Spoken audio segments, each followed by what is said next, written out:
So magandang araw sa lahat. Babalik ang inyong San Pedro Pulveber. Meron tayo ditong bagong ginagawa. Nakikita ko sa inyo problema ng motor, ha. Yung ating susi.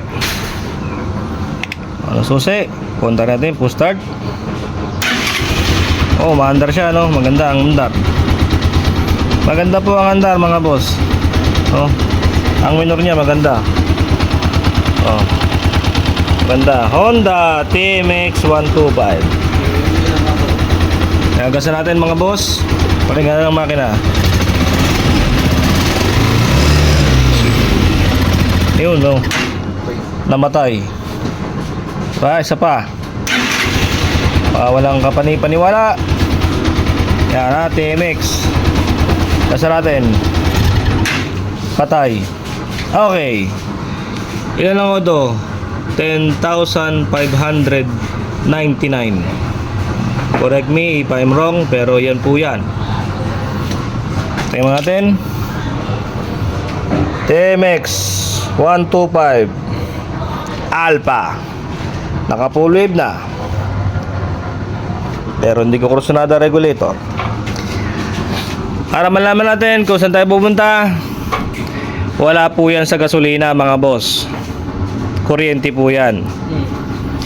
Okay? Kasi po ito may sariling bubong. Bihirang-bihira tumaligo sa ulan. Hawak nga, boy.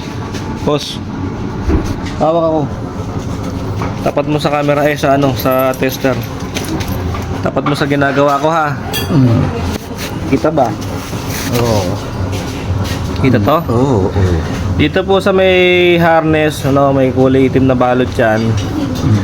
Hahanapin nyo po rito yung kulay black na wire. Yung kulay black na wire, meron pong stripe na pula yon, mga boss. Kita ba? Lapit mo kaya. Yan. Ito po yung kanyang primary coil. Itong primary coil, yan po ang nagsusupply ng kuryente sa ating CDI. Ang ating CDI po ay, ang CDI po natin ay AC CDI. Kasi ang nilalabas po nitong black wire, stripe red, ay AC po. Galing po dito sa ating stator. Dito sa stator na, mga boss. So magandang reading po dyan dito sa ating wire na black na may stripe pula ay 500 plus ohms resistance po, mga sir.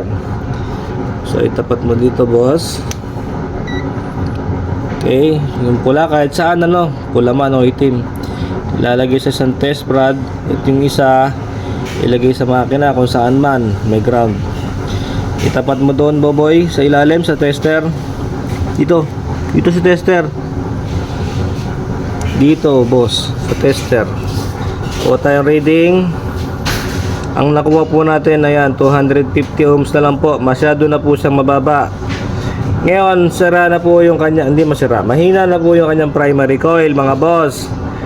Kaya sa pabilin po natin ng bagong stator, si customer, i-convert na lang po natin to sa DC CDI, o yung tinatawag nila na 4-pin CDI, sikat na Lipan 110 na CDI. So ganun lang po mag-convert. Mamaya babalikan ko kayo kasama yun kung paano i-convert sa 4-pin CDI. Balik, cut mo na.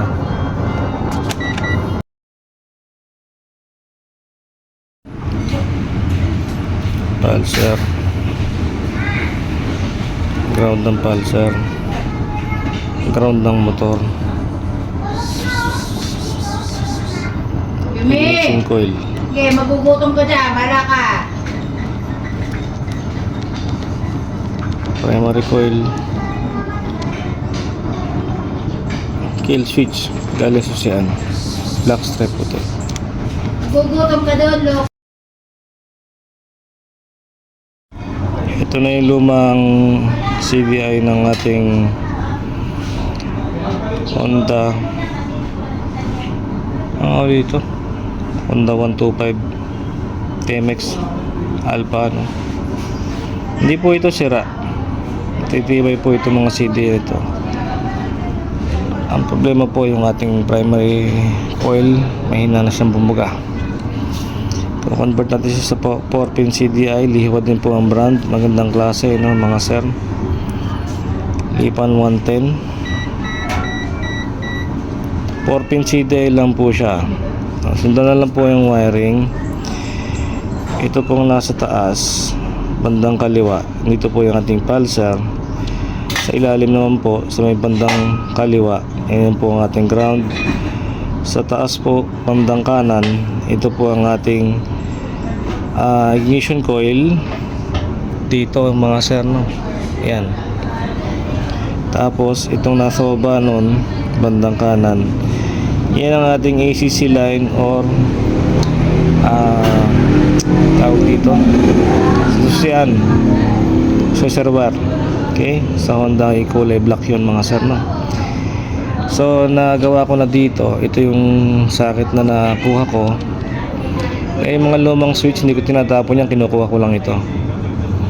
Dito nakakalagay yan, yung mga lumang wire na yan, dito natin kakabit. Ulit natin.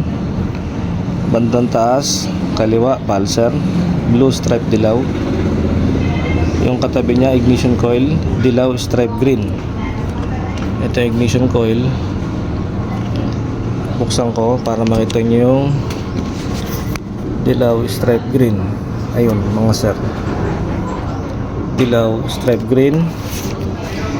Sa bandang ibaba ng sakit natin, 4-pin CDI, pero ang gamit po ating sakit ay 6-pin, ano. Ito sa baba, bandang kaliwa, ground. Green po, ground ng Honda, no. Solid green. Ito pong nakikita nyo dito sa kabila na green stripe puti, ground po yan ng pulsar. Okay lang po yan mga sir. Okay. Tapos ito, ACC line. Nagpagapang tayo ng isang wire, may mga terminal naman tayo nyan. Dito yan, gumapang tayo ng isang wire. ACC line, dito po tayo kukuha sa pasok doon. Dito po, no. Dito tayo kukuha. So, ano yun, langgam. So bago ko isara, pakita ko muna sa inyo. Dito tayo kukuha sa kulay black wire. Brake switch po ito mga sir. Yung wire na yan papunta po doon sa kabila, sa brake switch, ano. So babalikan ko kayo, iayos ko muna. Ihihinan ko pati para walang bumibitaw.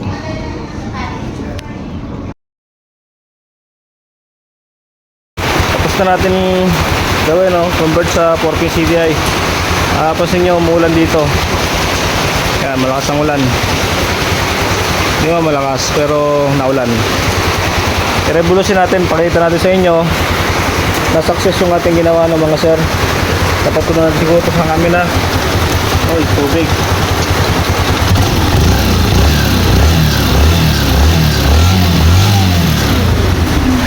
Ang cellphone ko baka na. So okay na yung ating conversion sa 4-pin CDI TMX 125 Alpha. All good sa po yung motor. Maraming salamat po sa panonood. God bless sa inyo lahat. Peace po sa inyo.